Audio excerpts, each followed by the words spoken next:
The pond had always been a place of quiet refuge, where mornings began with mist rolling off the water and evenings ended with fireflies sparking over the reeds. But that peace was shattered the day I returned to find my lodge swarming with strangers. At first, I thought it was some sort of mistake. Cars lined the gravel lane, SUVs and luxury sedans squeezed into every clearing. Music thumped faintly from inside the lodge, and the air smelled of roasted meat and spilled beer. I parked at the edge of the road and walked toward the chaos, disbelief growing with every step. My family's lodge, our sanctuary, had been overtaken. Inside, the scene was worse. Nearly 200 people milled about, drinks in hand, shouting over music. Tables groaned under trays of catered food. Banners with HOA logos hung from the rafters as if they'd owned the place for generations.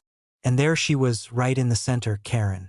Dressed in a glittering gown, a glass of champagne raised high, she laughed with her cronies as though she were queen of the world. I pushed through the crowd until I stood at the edge of the great room.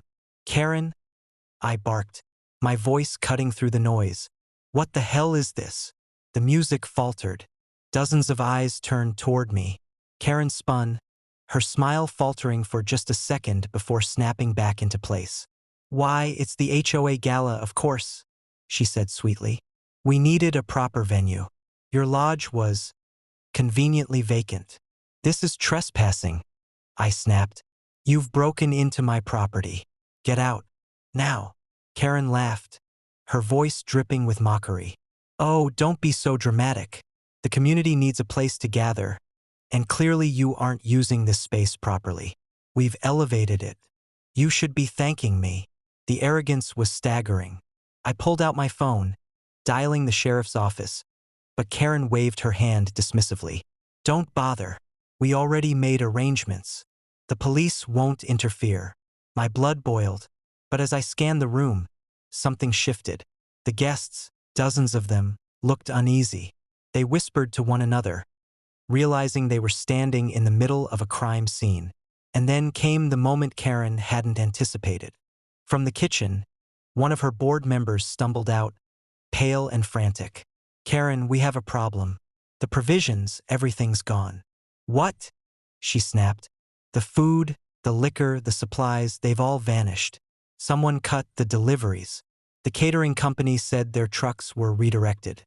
Everything we had is what we brought in this morning. It's already gone." Karen's face went white. She looked around, realizing the truth. The champagne was nearly dry, the food trays licked clean. 200 people expected a feast, and there was nothing left. The crowd began to grumble. "This is the gala?" someone sneered. "We paid for tickets." Another voice rose. "You said this was official HOA property. Is it even legal?" Karen's composure cracked. She stammered, waving her arms. It was supposed to be grander. We had more coming." I stepped forward, my voice calm but lethal. "No, Karen. You stole my lodge, threw your little party, and now your lies are collapsing around you." The murmurs swelled into shouting. Guests hurled questions, demanding refunds, demanding explanations. Some stormed out. Others filmed the chaos, their cameras capturing every moment. Karen spun in circles, shrieking for order. But order never came.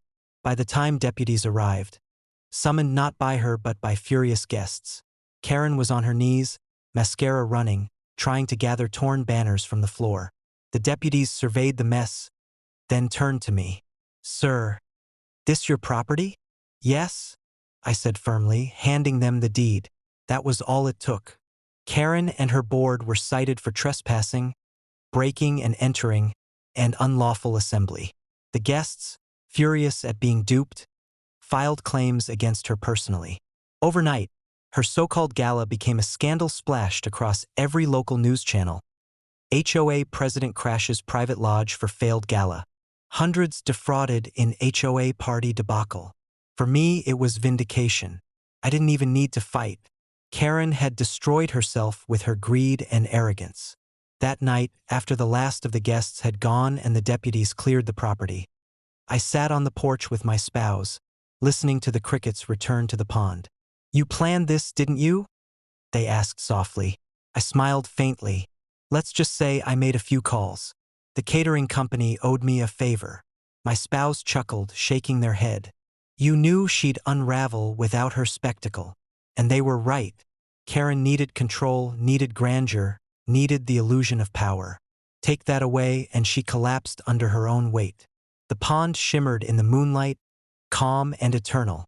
And I knew, as I sipped my drink in the cool night air, that the lodge had outlasted yet another storm. Karen's reign was crumbling. And this time she had done the damage all by herself.